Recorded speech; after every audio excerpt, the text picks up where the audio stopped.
सूर्य उगवत आहे, जसा गेली 33 वर्ष उगवत आलाय. पण आज काहीतरी वेगळं आहे. 33 वर्ष मी इथे उभा होतो. 33 वर्ष मी आयुष्य पाहिलं. आनंद आणि दुःख, हसू आणि अश्रू, उत्सव आणि शोक, जन्म आणि निरोप. लोक म्हणतात घरांना काहीच जाणवत नाही. ते म्हणतात घर म्हणजे फक्त वीट आणि सिमेंट, लाकूड आणि कॉन्क्रीट, पाऊस उन्हापासून बचाव करणारी एक रचना, त्यापेक्षा जास्त काहीच नाही. पण जर घरांना खरंच जाणवू शकलं असतं तर, जर आम्हालाही भावना असत्या तर आज माझं मन ओसंडून वाहिलं असतं. आठवणींनी भरलेलं, प्रेमाने भरलेलं, कृतज्ञतेने भरलेलं आणि त्या गोड कडू वेदनेने भरलेलं, जी फक्त निरोपाच्या क्षणीच जाणवते. 4 पिढ्या माझ्या दारातून आत आल्या. 4 पिढ्या माझ्या भिंतींमध्ये हसल्या. 4 पिढ्या माझ्या जमिनीवर रडल्या. 4 पिढ्या माझ्या छपराखाली वाढल्या. प्रेम केलं, भांडल्या, माफ केलं आणि फुलल्या.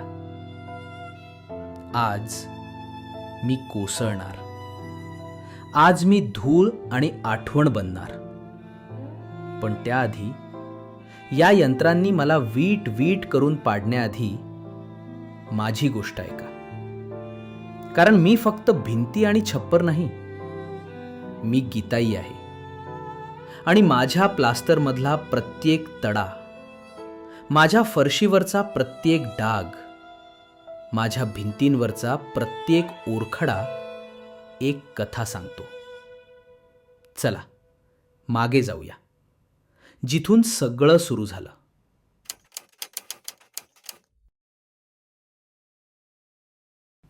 तेव्हाचा रमेश, ज्याला सगळे बाप्पू म्हणायचे, पहिल्यांदा त्याने माझ्याकडे पाहिला. फक्त 2 खोल्या, थोडी मोकळी जागा, ना भव्य वास्तू ना आधुनिक सोयी, फक्त साधं आसरा देणारं घर. पण त्याच्या डोळ्यात मला काहीतरी दिसलं. आशा, स्वप्न, निर्धार. त्याची आई गीता त्या दिवशी त्याच्यासोबत होती. वयस्क, थकलेली, पण डोळ्यात अजूनही चमक. तिनं या खरेदीला आशीर्वाद दिला. तिचे हात थरथरत होते जेव्हा तिनं माझ्या भिंतींना स्पर्श केला आणि कुजबुजली. इथे माझी नातवंड वाढतील. त्या क्षणी मला त्या शब्दातली भविष्यवाणी समजली नाही. पण नंतर, हो, मला ती पूर्णपणे समजणार होती. आणि माझ्या शेजारी तेव्हाही आधीच जुना आणि शहाणा तो आंब्याचा वृक्ष उभा होता. आम्ही दोघं, तो वृक्ष आणि मी, कल्पनेपेक्षाही जास्त काही पाहणार होतो.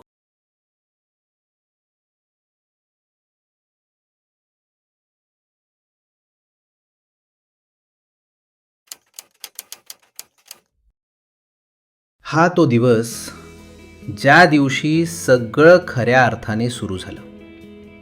ज्या दिवशी मी फक्त एक रचना राहिलो नाही, तर घर झालो. बाप्पू, त्यांची पत्नी भारती, जिचं नाव नंतर नातवंडांनी प्रेमाने मोठी आई ठेवलं, आणि त्यांची 4 मुलं, सोनी, मोनी, योगेश आणि लहान गौरव, माझ्यात राहायला आले. काय आवाज, काय गोंधळ, काय जिवंतपणा. पहिल्यांदाच मला जाणवलं, माझ्या भिंतींमध्ये काहीतरी वाहतंय, जसं विजेच्या तारांमध्ये वीज. पण जगात आनंदाच्या मागे नेहमीच सावली असते, हे मला लवकरच कळलं. त्याच वर्षी काही महिन्यातच गीता गेली. वयामुळे, नैसर्गिक कारणांनी. जसं खूप वापरलेलं कापड झिजून जातं, तसं तिचं शरीर थकलं होतं. पण काय आशीर्वाद होता, तिनं हे पाहिलं. तिनं कुटुंब इथे स्थिरावलेलं पाहिलं. गाव सोडून शहरात